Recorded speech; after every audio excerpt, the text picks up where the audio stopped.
I'm curious if you've gotten any correspondence from anybody about what exactly happened with the teams and the players in Oklahoma City. Are they still in the building? Do they have to stay in Oklahoma City? What's the immediate process for them in terms of finding out who else gets tested and whether or not they have to be quarantined? I'm told most of the players, most of the people associated with both teams, from executives to the players, staffers, they're all now headed toward getting testing, whether that's tonight, tomorrow.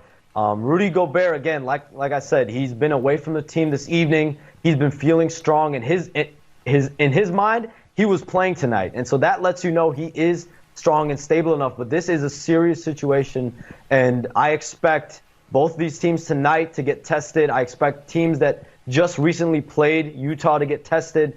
I think that this is going to be standard protocol for all these teams associated with Utah, with Rudy Gobert. I know the games have been suspended indefinitely. We basically don't have an end date. But based on your reporting, this is obviously something that could last for weeks, right? I mean, you have to be quarantined for 14 days if you're involved in testing for the coronavirus, correct? Yeah, I mean, you just saw the president come out and suspend travel for 30 days. You have, several NCAAs essentially shutting down fans from coming for the next 2-3 weeks. 2 weeks has been the hiatus period for fans that was targeted and talked about around the league. And now you're probably going to have to put that same 2-week timetable at the very least on this situation, I imagine.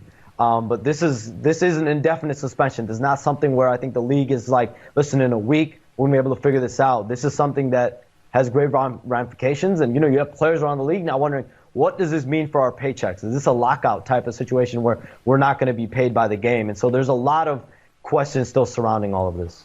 Yeah, certainly there are financial ramifications, but let's be honest, that this has to do with the health and well-being of not just the players and team executives and team personnel, but any fan that has come into a game when you get 18,000 people in an arena together here.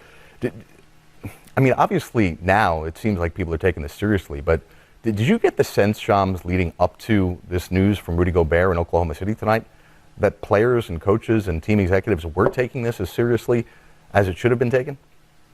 I think they were. I think that you don't know what it is until it affects you, right? And could you have said, the league should have probably gotten out ahead, maybe a day or two of this? Sure, you can say that. But I think for the most part, they were taking the lead of government officials, of mayors, of city officials, and wanted them to really lead the way. And once they were being cleared for play, I think that it was just up to the NBA. And now, the NBA was going to have a call tomorrow to finalize their decision to play with no fans. So the plan was to play games if Rudy Gobert doesn't get this illness now. The plan was to play. And so the fact that he has this now, that completely changed the NBA's mindset, their operations.